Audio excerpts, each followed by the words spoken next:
খোঁজাখুঁজি হয়েছে অনেক, কিন্তু মেলেনি খোঁজ। 14 দিন পর অবশেষে যুবকের মৃতদেহ উদ্ধার। ভিন রাজ্যে শ্রমিক সরবরাহকারী ঠিকাদার, বাড়ি মালদার পুকুরিয়ার কোকলামারি নাদারপাড়া এলাকায়। সে মালদার ইংরেজবাজার শহরে তার এক আত্মীয়ের বাড়িতে থাকতো। এই ঘটনায় পুলিশ একজনকে গ্রেপ্তার করেছে। পুলিশের প্রাথমিক অনুমান, টাকা পয়সা সংক্রান্ত বিবাদের জেরে এই খুন। কঠোর শাস্তির দাবি পরিবারের অন্যান্য সদস্যদের। এই নৃশংস খুনে অভিযুক্ত মৃতের কাকিমা। ইতিমধ্যে অভিযুক্ত কাকিমাকে গ্রেপ্তার করেছে ইংরেজবাজার থানার পুলিশ। অভিযুক্ত কাকিমার বাপের বাড়ি দক্ষিণ দিনাজপুরের তপনে।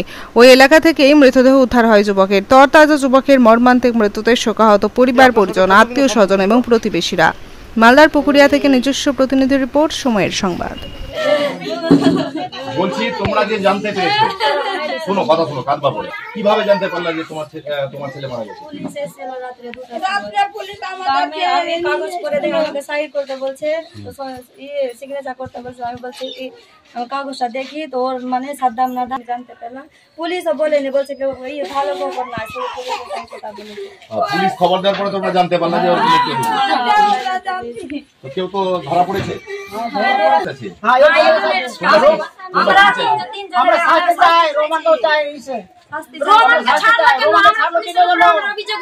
চাইছে যে রহমানটাকেও কাস্টডি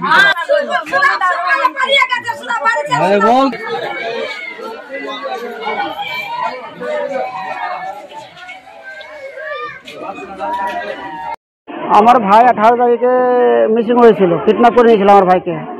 আমরা যার উপরে সন্দেহ করেছিলাম ওই পুলিশ থানায় কালকে স্বীকার করেছে কি আমি খুদে প্লাস্টার করে রেখে দিয়েছি। খুন করে দিয়েছে? হ্যাঁ, খুন করে দিয়েছে। 3-4 টুকরা করে আমার ভাইকে প্লাস্টার করে ভিতরে মাটির ভিতরে ঢেকে দিয়েছে। রহমান, মমিতা হাসান ওর মধ্যে যুক্ত আছে। সুরাপ নাদাব ওর বড় দাদা, 1 নম্বর ওই যুক্ত আছে সুরাপ নাদাব। ও সব কথা জানতো। ওকে আমি অনেক বলেছিলাম, হাতে পায়ে অনেক ধরেছি কি কাকু তুই আমার ভাইকে ফেরত করে দে, যে হয়েছে ওই মানেনি। আপনার ভাই কোথায় থাকতো? আমার ভাই টাউনে থাকতো ওর বাড়িতে। 3 বছর থেকে রিলেশনশিপে আছে আমার ভাই। কি কাজ করতো? আমার ভাই বাড়ির লেবারের কন্ট্রাক্টর আছে। 18 তারিখ থেকে। বলছি, যারা খুন করেছে, যাদের বিরুদ্ধে সন্দেহ হচ্ছে, কে হয় আপনাদের? ওটা আমার কাকু, ওরাই খুন করেছে। আমার কাকু ওটা। আমার ভাইয়ের অ্যাকাউন্টার ছিল, জমি ব্যবসা করছিল। ওই আমার ভাইয়ের সঙ্গে প্রায় 1-1.5 কোটি টাকার খেল আছে। ল্যাপটপের সব ডিলিট করে দিয়ে খাতা পত্র সব ছেড়ে দিয়েছে। 1.5 লাখ টাকা আমার ভাইয়ের ওর কাছে আছে, 1.5 কোটি টাকার মতন। 1.5 কোটি টাকা আছে। আর 25 লাখ টাকা আমার ভাই নিয়ে এসেছিল 18 তারিখে। 1.5 কোটি টাকা মেরে নিয়েছে। তো জমি জায়গার হিসাব সব কিছু ওর কাছে ছিল, সাইডেরও হিসাব ওর কাছে ছিল। 1.5 কোটি টাকা আছে আমার ভাইয়ের ওর কাছে। একজন মহিলাকে ধরেছে, কে হয়? ওটা আমার কাকি। পুলিশ কাজ করছিল না, পুলিশ সেরকম কাজ করছিল না। আপনারা কোন থানায় কমপ্লেন করেছেন? আমরা ইংলিশবাজার থানাতে কমপ্লেন করেছিলাম। পুকুরিয়াতেও তো করেছিলাম। পুকুরে এক্সেলেই নেই, পুকুরে এক্সেল ইংলিশ বাজার করলাম। বলছি এটা ইংলিশ বাজারে কেস আছে, এটা ইংলিশ বাজার করতে পারবে। কোথা থেকে মৃতদেহ কোথা থেকে পাওয়া গেছে? এটা পড়ছে তপন থানা আর হ্যাঁ আর দক্ষিণ দিনাজপুর। বলছি, আপনারা কি চান? আমরা চাই উচিত যেরকম শাস্তি, ওর ফাঁসি হতে চাই। যারা খুন করেছে, যারা ওর সঙ্গে জড়িত আছে, ওদেরকে যেমন ফাঁসি হওয়া চাই। আমার ভাইকে যেমনি মেরেছে ওরা, ওদের ফাঁসি হওয়া চাই। ফাঁসি ছাড়া আমরা কিছু চাই না, নাহলে আমরা রাস্তায় বসতে পারি, নাহলে আমরাও আত্মহত্যা করবো। আমার ভাইকে চাই। আপনার নাম? আমার নাম মিঠুন দাদা। আপনার ভাইয়ের নাম? আমার ভাইয়ের নাম সাদ্দাম দাদা। আমি তো ওই 18 তারিখ যেদিন মিসিং হয়েছিল তার পরের দিন মিঠুন ওর ভাই আমার কাছে গিয়েছিল পুরো ব্যাপারটা খুলে বেলে। আমি চাইলাম যে আগে প্রশাসনের কাছে যাই, জানাই ব্যাপারটা।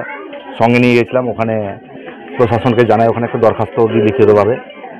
তারপরে আজ গত কিছুদিন ধরে আমি এদের সঙ্গে যুক্ত ছিলাম না, নিজের কাজ নিয়ে ব্যস্ত ছিলাম।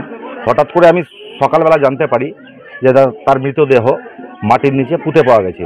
আর সে বডিটা পাওয়া গেছে যে মেয়েটা খুন করেছে তার বাবার বাড়ির নিচে। ওটাকে খুঁড়ে তারপরে সিমেন্ট দিয়ে প্লাস্টার করে দিয়েছে, এটা আমরা খোঁজ পাই। আর এদের যেটা বক্তব্য, আমি কথাবার্তা বলেছি, এরা ব্যবসা বাণিজ্যতেও জড়িত ছিল। রহমানের ওয়াইফ। এদের যেটা বলতে চাইছে, এর সঙ্গে শুধু একটা মহিলা একজন ছেলেকে এরকমভাবে খুন করতে একা পারে না, একাধিক ব্যক্তি এর সঙ্গে জড়িত রয়েছে। শাস্তি চাই। এরকম ধরনের ঘটনা যেন দ্বিতীয়বার কারো পরিবারে না ঘটে, এর কঠোরতম আমরা শাস্তি দাবি করি। আপনার নাম? আমার নাম মোহাম্মদ আব্দুল আরেফ, ডাকনাম লাকি।